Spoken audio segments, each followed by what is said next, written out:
अमूढ़ दृष्टि अंग भी सम्यक दृष्टि जीव का एक अंग होता है और यह अंग उसके सम्यक दर्शन को बनाए रखने में बहुत महत्वपूर्ण भूमिका रखता है। हम अपने अंदर सम्यक दर्शन के इन 8 अंगों को निरंतर भाएं, इनके बारे में विचार करें और स्वयं में ये भाव रखें कि हमारे अंदर का सम्यक दर्शन इन्हीं 8 अंगों के साथ चले।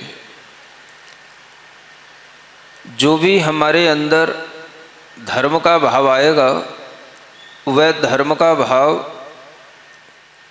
इन 8 प्रकार के गुणों के माध्यम से हमारे अंदर प्रकट होगा। तो आचार्य कहते हैं कि सम्यक दृष्टि जीव को निर्मूढ़ होना चाहिए, मूढ़ता से रहित होना चाहिए। मूढ़ता वहाँ नहीं होना चाहिए जहाँ पर किसी भी तरह का धर्म भाव आपको अनेक तरहों के चमत्कारों से और अनेक तरह की प्रक्रियाओं से दिखाया जा रहा हो। आपके अंदर धर्म का भाव शुद्ध होना चाहिए और वह शुद्ध भाव कैसा होता है तो आचार्य कहते हैं शुद्ध आत्मा के प्रति ही आपका जब ध्येय के रूप में भाव होगा, शुद्ध आत्मा को ही आप परमात्मा के रूप में स्वीकार करेंगे, तभी आपके अंदर सम्यक दर्शन का भाव उत्पन्न होगा और वह सम्यक दर्शन का भाव अगर निर्मूढ़ होगा, अमूढ़ होगा तो आपको कभी भी अपने अंदर किसी भी तरह की मूढ़ता के लिए विचलित नहीं होना पड़ेगा। मूढ़ता क्या कहलाती है? जो देव नहीं है, भगवान नहीं है, उनमें भगवान की बुद्धि होना, ये मूढ़ता कहलाती है। जो गुरु का स्वरूप नहीं है उसमें गुरु की कल्पना करना, ये मूढ़ता कहलाती है। जो शास्त्र का स्वरूप नहीं है उसमें शास्त्र की कल्पना करना, ये मूढ़ता कहलाती है। जो तीर्थ का स्वरूप नहीं है उसमें तीर्थ की कल्पना करना, यह भी मूढ़ता कहलाती है। जो पर्व का स्वरूप नहीं है उसमें पर्व की कल्पना करना, यह भी मूढ़ता कहलाती है। सुन रहे हैं ना आप लोग? मूढ़ताएं कई प्रकार की हो सकती हैं और इन सब मूढ़ताओं में किसी के कहने से बह जाना, किसी भी भीड़ को देख करके बह जाना, इससे अपने आप को बचा करके सही मार्ग पर चलने के लिए अपने मन को लगाना, इसी का नाम निर्मूढ़ दृष्टि कहलाता है, अमूढ़ दृष्टि कहलाता है। तो आचार्य कहते हैं कि हमें तीर्थंकरों ने जो धर्म का स्वरूप बताया उसको अपनी श्रद्धा में रखते हुए मूढ़ नहीं बनना, यही अमूढ़ दृष्टि अंग कहलाता है। और इस अमूढ़ दृष्टि अंग को समझने के लिए आचार्यों ने एक उदाहरण दिया रेवती रानी का। किसका? अमूढ़ दृष्टि अंग में प्रसिद्ध हुई है रेवती रानी। आचार्य शमंतभद्र महाराज ने इन उदाहरणों को सबसे पहले अपने श्रावकाचार में रखा और उसी से इन अंगों में प्रसिद्ध व्यक्तियों की प्रसिद्धि और अधिक हो गई। इसीलिए सबसे पहले जिस जीव को यह भाव उत्पन्न होता है कि मुझे सम्यक्त की प्राप्ति हो, वह इन 8 अंगों को समझे और इन 8 अंगों में प्रसिद्ध जो व्यक्ति हुए हैं उनको समझे, तो उसे सम्यक दर्शन की प्राप्ति होगी। उसे समझ में आएगा कि सम्यक दृष्टि जीव का भाव कैसा होता है। यह सम्यक दर्शन की अपने अंदर भावना करने के लिए इन चरित्रों को जानना जरूरी है जो यहाँ पर रखे गए हैं, यहाँ पर आपके सामने प्रस्तुत किए गए हैं। अमूढ़ दृष्टि अंग में प्रसिद्ध जो जीव हुए हैं उनकी विशेषता को सुनकर के हमारे अंदर भी एक निर्मूढ़ता का भाव उत्पन्न हो सकता है, और वह भाव तभी होता है जब हम उनके जीवन चरित्र से परिचित हों। जब अमूढ़ दृष्टि की बात कही जाती है तो आचार्य कहते हैं कि एक राजा था जो विजयार्ध पर्वत की श्रेणियों पर रहा करता था। उसका नाम चंद्रप्रभ था, क्योंकि धर्मात्मा जो राजा होते हैं, धर्म पुरुष होते हैं, धर्म के साथ जो चलने वाले होते हैं वो हमेशा अपने नाम अच्छे रखते हैं, धर्म से संगत रखते हैं। वह चंद्रप्रभ राजा के लिए एक बार ये विचार आया कि मैं तीर्थ यात्रा करने चलूं, और वह गया। जाते हुए वह दक्षिण देश के एक मथुरा के रूप में प्रसिद्ध दक्षिण मथुरा में वह पहुंचा, और वहां के जिनायतनों की उसने वंदना की, जिन बिंबों की वंदना की। और वह सब तीर्थ वंदना करने के बाद वहां पर उसे एक गुप्ताचार्य नाम के मुनि महाराज मिले। कौन मिले? उन मुनि महाराज के चरणों की भी वंदना की और उनसे धर्म का उपदेश सुना। उपदेश सुनकर के राजा का मन बड़ा प्रसन्न हुआ, और राजा ने उस उपदेश को सुनकर के अपने जीवन में यह भाव किया कि मैं भी धर्म के साथ अब आगे का जीवन व्यतीत करूंगा। उसने अपनी शक्ति के अनुसार क्षुल्लक व्रत धारण कर लिया। क्षुल्लक व्रत जानते हो? यह एक ऐसा व्रत होता है जिसमें प्रतिमाओं को धारण करके गृहस्थ की दशा में उत्कृष्टता का अनुभव किया जा सकता है। 11 प्रतिमाएं धर्म के स्वरूप में बताई गई, और वह पूरा का पूरा श्रावक धर्म का स्वरूप अपने अंदर धारण करने का विचार उस राजा ने कर लिया। राजा ने यह भी पूछा कि मैं विद्याधर हूं, और विद्याधरों का काम बिना विद्या के बनता नहीं है महाराज, तो हमें कुछ विद्याएं तो अपने पास में धारण करनी पड़ेंगी, क्योंकि हम विमानों में उड़ते हैं और एक स्थान से दूसरे स्थान तक जाते हैं। तो उन आचार्य महाराज ने उनको छूट दे दी कि ठीक है, तुम्हारे लिए विमानों में उड़ने की भी छूट है। सुन रहे हो? मतलब क्षुल्लक अपनी विद्या का उपयोग कर सकते हैं,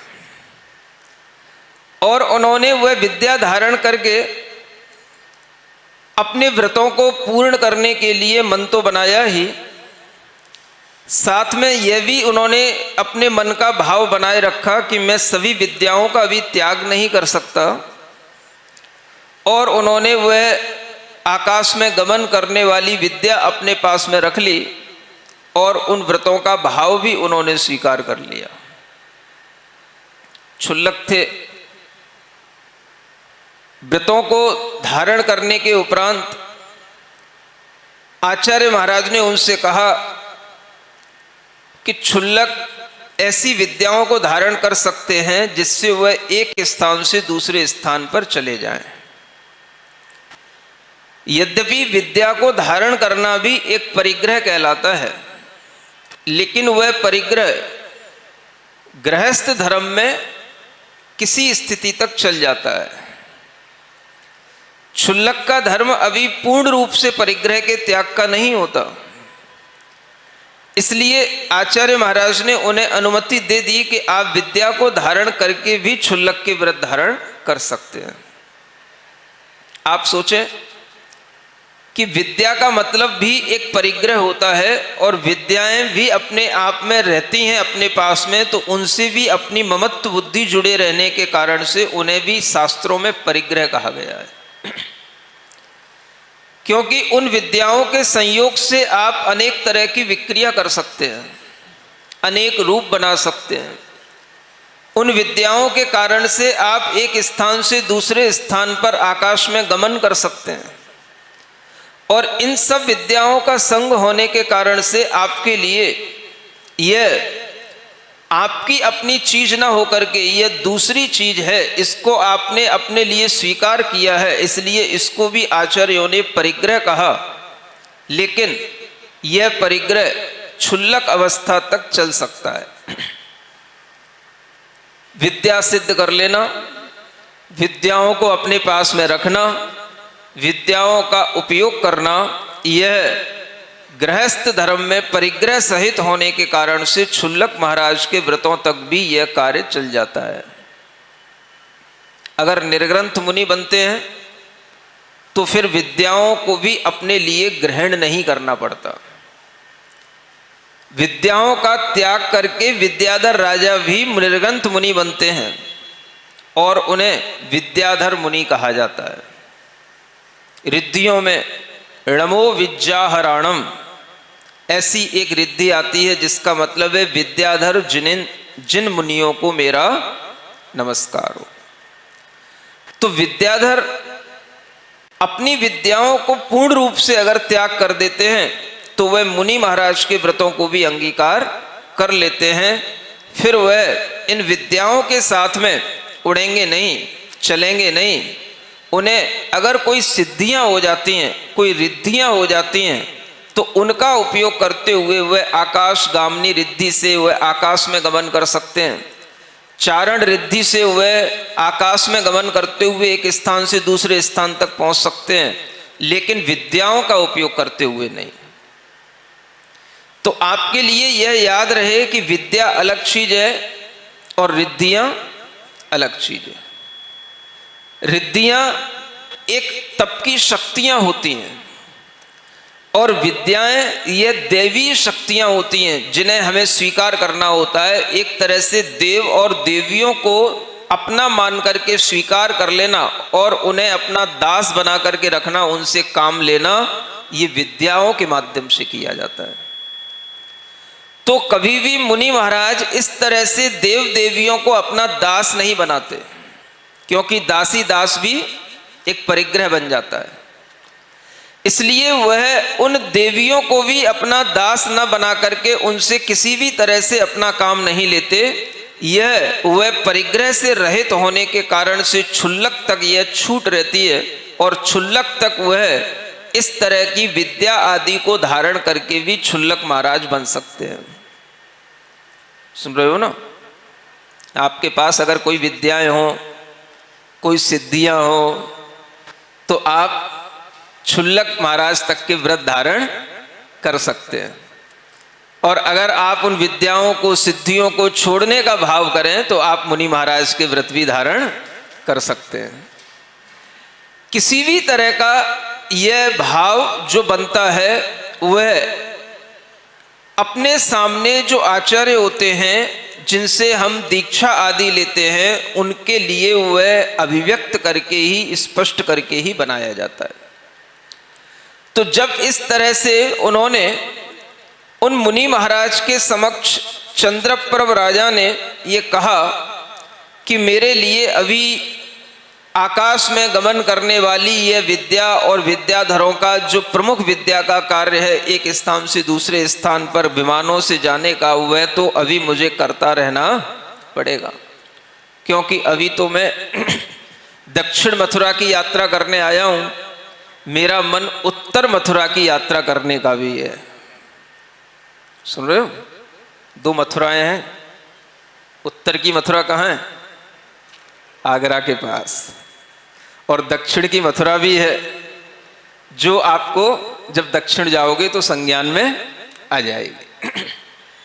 वह विचार बनाते हैं और उस समय पर उन मुनि महाराज के लिए निवेदन करते हैं कि मैं उस उत्तर मथुरा में जाना चाहता हूं। आपके लिए अगर वहां पर रहने वाले किन्हीं भी मुनि महाराज को कोई संकेत देना हो, कोई निवेदन करना हो, या कोई अपना समाचार भेजना हो, तो आप हमें बता सकते हैं, क्योंकि मुझे उत्तर मथुरा में भी दर्शन करने के लिए जाना है, वहाँ के जिनालयों के भी दर्शन करने जाना है, और हमने सुना है वहाँ पर भी कोई संघ है, उनमें भी कोई मुनि महाराज हैं, उनके भी दर्शन करने जाना है। सुन रहे हो ना? इस तरह से निवेदन श्रावक लोग भी करते हैं। और जब उन्होंने, उन राजा ने, अब तो वो क्षुल्लक राजा हो गए, उनने जब उत्तर सुना तो उन गुप्ताचार्य नाम के मुनि महाराज ने कहा कि आप जहां जा रहे हो वहां पर एक सुरत नाम के मुनि महाराज हैं। कौन से? सूरत। सूरत जैसे आप बोलते हो ना, उसी में सुरत। सुरत नाम के वह क्या कर रहा है भाई? उन मुनि महाराज के लिए मेरा नमोस्तु कहना, और वहां पर उस मथुरा के राजा वरुण की रानी है, जिसका नाम रेवती है। क्या नाम है? कौन की रानी है? वरुण राजा की रानी है। उन रेवती रानी के लिए मेरा धर्म वृद्धि आशीर्वाद उनके लिए कह देना। सुन रहे हो कि नहीं? मुनि महाराज भी दूर बैठे हुए श्रावकों के लिए श्रावक के ही माध्यम से आशीर्वाद पहुंचा देते हैं, और ये पहुंचाने की परंपरा प्राचीन है, शास्त्रोक्त है। क्या समझ में आ रहा है? एक श्रावक कहीं दूसरी जगह पर जाता है और वहां के श्रावक के लिए मुनि महाराज कह देते हैं कि उस रानी के लिए जाकर के मेरा धर्म वृद्धि आशीर्वाद कह देना, तो ये अपने आप में बहुत अधिक धर्म की वृद्धि का परिचायक भाव होता है। सुन रहे हो? लेकिन वर्तमान में तो बड़ा मुश्किल काम है। अगर किसी रानी के लिए हम आशीर्वाद पहुंचाएं किसी के माध्यम से, तो आप तो तमाशा बना दोगे। हैं? क्यों भाई? ये उनके लिए अलग से आशीर्वाद क्यों पहुंचाते हैं? ये उनके लिए अलग से उनको आशीर्वाद के लिए क्यों प्रेरित करते हैं? आपके अंदर तरह तरह के विचार उत्पन्न हो सकते हैं। सुन रहे हो? ये आपके मन की मलिनता है। और यह प्राचीन समय का एक समाचार की विधि हुआ करती थी, जिसमें मुनि महाराज के आशीर्वाद को ले जाना और जहां पर जिस तरह से मुनि महाराज ने कहा है वहां तक उस आशीर्वाद को पहुंचा देना। सुन रहे हो? मुनि महाराज दूसरे मुनि महाराज के लिए भी अपना समाचार पहुंचाते हैं श्रावकों के माध्यम से, और ये भी कहते हैं कि उनसे मेरा नमोस्तु निवेदन करना, उनसे मेरे स्वास्थ्य के बारे में बता देना, और उनका स्वास्थ्य भी पूछ करके मेरे पास आकर के मुझे बता देना। ऐसे तरह तरह से समाचार की विधियां श्रावकों के माध्यम से आदान प्रदान करने का यह सिस्टम प्राचीन है। आप सोचो, बिना मोबाइल के भी उस समय पर मुनि महाराजों को यह ज्ञात रहता था कि कहां पर कौन कौन से मुनि महाराज विद्यमान है। सुन रहे हो? और मुनि महाराज को मुनि महाराज की जानकारी तब भी रहती थी और आज भी रहती है। मोबाइल से नहीं रहती, श्रावकों के माध्यम से हो जाती है। श्रावक ही आ करके सब बता देते हैं, महाराज उन मुनि महाराज का चातुर्मास वहां हो रहा है, उनका वहां हो रहा है, और इस तरह से ये जो जानकारियां मिल जाती हैं, इसी जानकारी से मुनि महाराज को ये भी कभी कभी ज्ञान रहता है कि वह मुनि महाराज का आचरण कैसा है, उनका ज्ञान कैसा है, उनकी चर्या कैसी है, उनका तप कैसा है। यह सब ज्ञान भी मुनि महाराजों को आपस में रहा करता है। सुन रहे हो? पहले भी रहता था, आज भी रहता है। केवल अगर किसी भी तरह से उनका दर्शन ना भी किया हो, कभी आपस में ना भी मिले हो, तो भी यह जानकारी मुनि महाराजों को रहती है कि कौन मुनि महाराज का ज्ञान कैसा है, उनका आचरण कैसा है, उनका सम्यक्त कितना दृढ़ है, और कौन क्या तरह की चर्या कर रहे हैं। ये सब मुनि महाराजों को मुनि महाराज के बारे में ज्ञान रहता है। सुन रहे हो ना? जैसे एक डॉक्टर सब डॉक्टरों के बारे में जानता है, एक सीए सब सीए की जानकारी रखता है, कौन कौन सीए कहाँ कहाँ पर हैं, एक लॉयर सभी लॉयर की जानकारी रखता है, और एक जज जिस तरह से सभी जजों की जानकारी रखता है, ऐसे ही जो मुनि महाराज हैं वह सब मुनि महाराजों की जानकारी भी अपने पास में रखते हैं। अब चंद्रप्रभ क्षुल्लक ने निवेदन किया, महाराज किसके लिए क्या कहना? तो उन महाराज ने कहा कि सुरत महाराज के लिए मेरा नमोस्तु कहना, और रेवती रानी के लिए धर्म वृद्धि का आशीर्वाद कहना। सबके लिए अभिवादन के अलग अलग नियम होते हैं। जो मुनि महाराज हैं आपस में बराबर के मुनि महाराज हैं तो वो नमोस्तु निवेदित करते हैं, और जो श्रावक हैं उनके लिए धर्म वृद्धि का आशीर्वाद दिया जाता है, और अगर कोई संलेखना आदि कर रहा हो तो उसे समाधि वृद्धि रस्तु का आशीर्वाद दिया जाता है। कोई व्रतों में आगे बढ़ रहा हो तो उसके लिए भी संयम वृद्धि का आशीर्वाद दिया जाता है। अलग अलग लोगों के लिए पात्रता के अनुसार अलग अलग तरह के आशीर्वाद समाचार के रूप में प्रेषित किए जाते हैं। ये परंपरा प्राचीन है। इसी से मुनियों का आपस में व्यवहार भी बना रहता है, और इस तरह से एक वात्सल्य भाव भी एक दूसरे के प्रति, अनुराग का भाव भी एक दूसरे के प्रति बना रहता है। सुन रहे हो? बोलो तो, समझ में आ रहा है?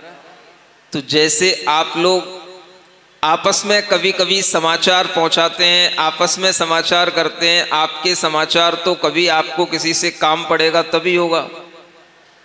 भाई मेरे बेटे की शादी है, मेरी बेटी की शादी है, आपको आना है, तभी आप समाचार करोगे।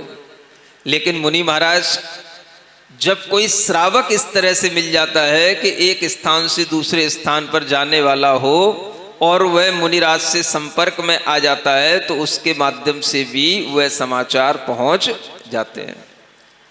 तो इस तरह की परंपरा अपने आप में एक अनुकरणीय परंपरा है, और यह मुनि महाराजों के अंदर अपने आपसी वात्सल्य का और अनुराग का भाव बनाए रखने की यह परंपरा है। और दक्षिण मथुरा से उत्तर मथुरा तक भी उन मुनि महाराजों का आपस में संबंध बना रहने के लिए इस तरह से आप समझ सकते हैं कि पहले श्रावक लोग ऐसे समाचार प्रेषण का कार्य किया करते थे। सुन रहे हो? आज का श्रावक तो वहीं पर मोबाइल बिठा चला करके और वहीं से जो है ना, वीडियो दिखा करके वो तो बात भी करा दे और दर्शन भी करा दे हैं? आज के विद्याधर तो पहले के भी विद्याधरों से ज्यादा एडवांस हो गए। ये मोबाइल भी विद्या का ही काम करता है? और इस तरह की चीजों से आप लोग आज भी कहीं ना कहीं इस तरह से समाचार आदि प्रेषित करने का कार्य करते रहते हैं। बहुत से लोग धर्मात्मा होते हैं, दूर दराज में रहते हैं, व्रतों को भी धारण कर लेते हैं, लेकिन कभी वह दर्शन किए होते हैं या नहीं किए होते हैं, ऐसे भी लोग रहते हैं। सुनते हो कितने ही लोग दूर दूर तक रहने वाले लोग ऐसे मिलते हैं जिनके समाचार आते हैं कि उन्होंने कभी दर्शन नहीं किए, लेकिन वह महामह नंदीश्वर के व्रत कर रहे हैं, वह वर्धमान स्तोत्र के व्रत कर रहे हैं, और वह व्रत की पूर्णता हो जाए इसका आशीर्वाद, और वह व्रत प्रारंभ हो गए हैं इसका आशीर्वाद इस तरीके से मांगते हैं। तो मुझे देने में कभी कभी संकोच होता था कि भाई इतनी दूर से आशीर्वाद कैसे पहुंचेगा और कैसे मांगा जाता है, लेकिन अब मुझे लगता है कि इस तरह का आशीर्वाद हमें देना भी चाहिए और लोगों को मांगना भी चाहिए। नहीं समझ आया? क्या दिक्कत है भाई? सामने वाला यहां से रह करके, बॉम्बे में रह करके वह नंदीश्वर का व्रत कर रही है। एक महिला है ना, वीर श्री जिसका नाम है, और वह वहां पर स्वयं भी व्रत का पालन कर रही है, अनेक और महिलाएं उसके साथ में व्रत का पालन करने में उसकी सहयोगी बनी हुई हैं, और इस तरह से अष्टानिक पर्व मना रही हैं।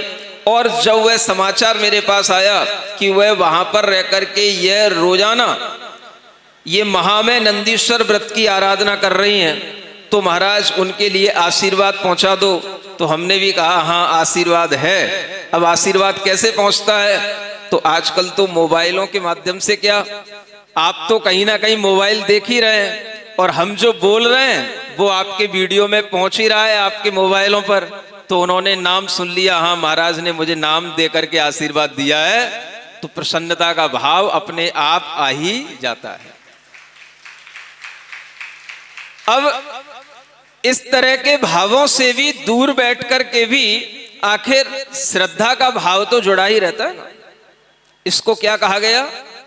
श्रद्धा श्रद्धे संबंध, इसी को कहते हैं। क्या बोलते हैं?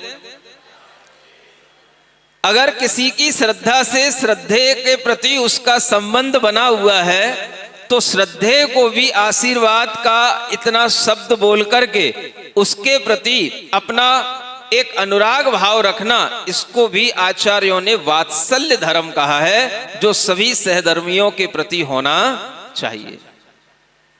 सुन रहे हो?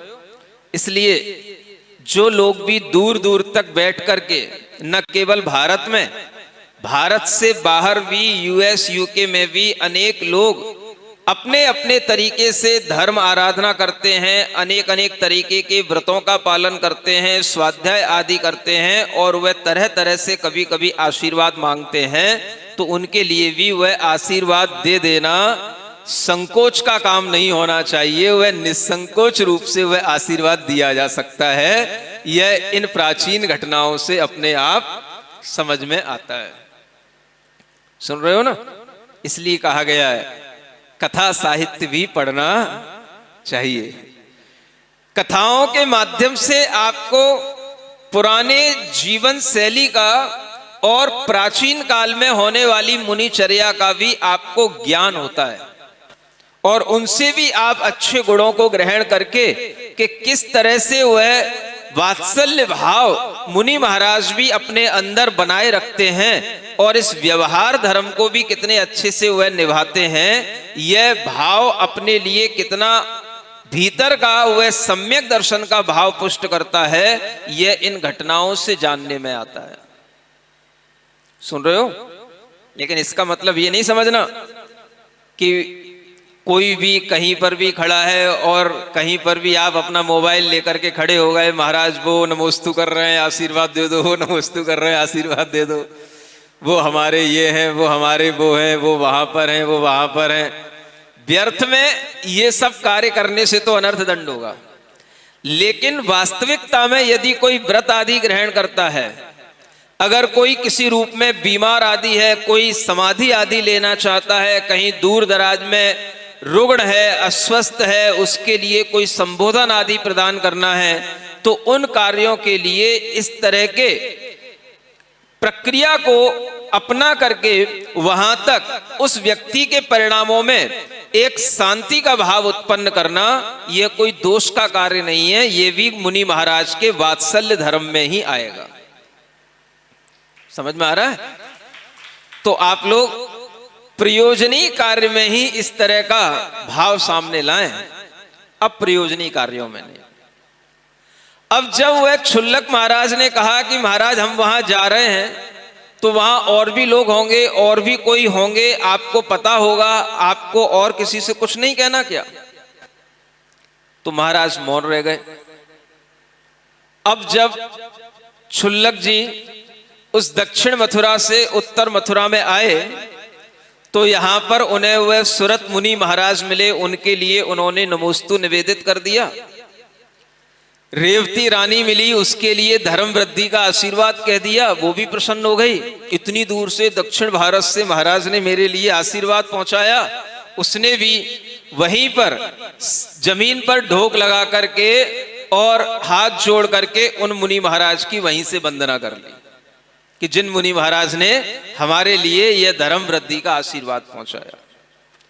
अब वहां पर एक मुनि महाराज और थे जिनका नाम था भव्यसेन। कौन थे? अब वह क्षुल्लक जी सोचते हैं कि उन महाराज ने इनके लिए कुछ क्यों नहीं कहा, जरूर कुछ ना कुछ बात तो है। और जब हमने इनका नाम लिया तो वो चुप रह गए, मौन रह गए, मानो कुछ जानते तो हैं लेकिन कुछ कहना नहीं चाहते। तो क्षुल्लक के मन में विचार आया। अब वो क्षुल्लक जी तरह तरह से विक्रिया आदि करना जानते, तो उन्होंने देखा कि देखते हैं इन मुनि महाराज का कैसा भाव है, इनकी क्या चर्या है। तो उसने इस भाव को समझने के लिए क्षुल्लक ने उन मुनि महाराज के आगे पीछे चलते हुए उनके आचरण को देखा, और जो बातें वह समझता था कि ये मुनि धर्म के योग्य नहीं है, वो देख रहा था कि मुनि महाराज ये भी कार्य करते जा रहे हैं। सुन रहे हो? ऐसे भी कुछ कार्य होते हैं। मुनि महाराज के लिए ऐसे कार्य तो बहुत सारे होंगे, क्योंकि उनके पंच महाव्रत हैं। अहिंसा का पालन करना सबसे पहला धर्म है, और ये श्रावक को भी ज्ञात रहता है कि हिंसा किन किन स्थानों पर होती है, किस तरह की चीजों का प्रयोग करने से हिंसा होती है। यह श्रावक को भी ज्ञात रहना चाहिए, और होता ही है। और इस तरह की चीजों का प्रयोग करने से हिंसा होती है, तो वह मुनि महाराज को देख करके कि ये तो निशंक होकर के क्या कर रहे हैं, उस क्षुल्लक ने उनकी परीक्षा करने के लिए अपनी विक्रिया से ऐसे कुछ सामने वातावरण उपस्थित कर दिए जो मुनि महाराज के योग्य नहीं थे। और मुनि महाराज ने उन सब कार्यों को करते हुए उसमें हिंसा नहीं मानी, जबकि हर कोई इस बात को जानता है, और वह क्षुल्लक भी जानते थे कि हिंसा किन किन पदार्थों में होती है, कैसी भूमि पर चलने से होती है, कैसे जल का प्रयोग करने से होती है। और वह मुनि महाराज होकर के भी इस तरह की बातों में कोई भी अपना इंटरेस्ट नहीं रख रहे हैं। सुन रहे हो? कहां चल रहे हैं, कहां बैठ रहे हैं, कैसे जल से शुद्धि कर रहे हैं, ये सब ज्ञान मुनि महाराज को होता है, लेकिन फिर भी जानबूझ करके उस पर ध्यान नहीं देना। इससे उन क्षुल्लक ने समझा कि इनको जिनेंद्र भगवान की वाणी पर विश्वास नहीं है, इसलिए यह जानबूझ करके भी इस तरह के जल का उपयोग कर रहे हैं जो जल मर्यादित नहीं है, प्रासुक नहीं है, और फिर भी उसका वह अपने लिए उपयोग कर रहे हैं। उस भूमि का उपयोग कर रहे हैं जिस पर अनेक तरह के घास आदि में होने वाले जीव हैं और उस पर निस्संक होकर के बैठ रहे हैं। इस तरह की चीजें जब क्षुल्लक जी ने देखी तो उन्हें लगा कि ये मुनि महाराज के लिए नमोस्तु उन मुनि महाराज ने इसीलिए नहीं भेजी। अब मुझे समझ में आ गया। अब ये भी कोई चीज होती है समझने की कि नहीं? क्या सुन रहे हो? कैसी भूमि का उपयोग करना, जीव हिंसा कहां हो रही है उसका ध्यान रखना कि नहीं रखना, कैसे जल का उपयोग करना, जो मुनि महाराज के उपयोग करने वाली चीजें हैं उनमें अहिंसा का ख्याल रखना, यह भी एक अपने आप में बहुत बड़ा ज्ञान होता है। और ये ज्ञान उन्होंने सुना तो सब होगा, क्योंकि ज्ञानी हर कोई होता है, पढ़ा लिखा हर कोई होता है, लेकिन उस पर उनका कोई ध्यान नहीं। इसी का मतलब है कि उस ज्ञान को उन्होंने अपने चारित्र में उतारा नहीं और उन्हें भगवान की वाणी पर इस बात का विश्वास नहीं कि इन कार्यों में हिंसा है और हम फिर भी इस कार्य को निशंक होकर के किए जा रहे हैं। तब क्षुल्लक महाराज ने समझा मुनि महाराज के मौन रहने का क्या कारण था। सुन रहे हो? वो राजा भी थे, बाद में उनके लिए क्षुल्लक व्रत लेने का भाव भी हो गया, लेकिन आप श्रावकों को भी ये चीजें सीखनी चाहिए। ये चीजें सीखनी चाहिए कि कैसे हमें ये बात समझ में आए कि चर्या क्या होती है, चारित्र क्या होता है, आचरण क्या होता है, हिंसा क्या होती है और अहिंसा क्या होती है। अगर आप लोग इस बात का ध्यान नहीं रखेंगे तो आपके अंदर भी वह अमूढ़ दृष्टि अंग नहीं आएगा। क्या हो जाएगा? वो मूढ़ता कहलाएगी। और इस मूढ़ता को क्या बोलेंगे? इसको आचार्य कहते हैं गुरु मूढ़ता। क्या बोलते हैं इसको? गुरु मूढ़ता।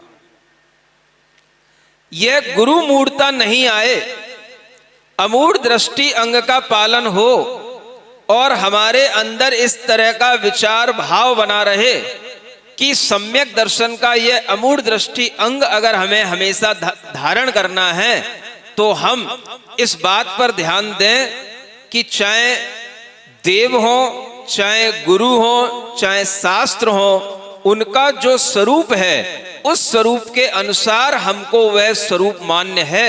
इस बात पर हम कभी भी अपने अंदर किसी भी तरह से मूढ़ता नहीं लाएंगे कि अगर हमें स्वरूप के विपरीत काम दिखाई दे तब भी हम उस स्वरूप को वैसा ही माने।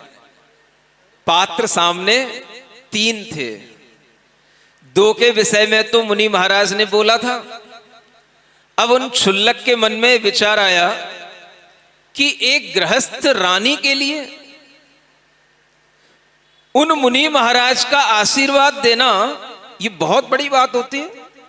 आखिर इस रानी में ऐसा क्या है जो उसके लिए इन मुनि महाराज ने आशीर्वाद दिया और ये मुनि महाराज के लिए उनके लिए आशीर्वाद नहीं दिया, उनके लिए नमोस्तु नहीं बोला। सुन रहे हो? तो अब क्षुल्लक के मन में क्या उथल पुथल हुई?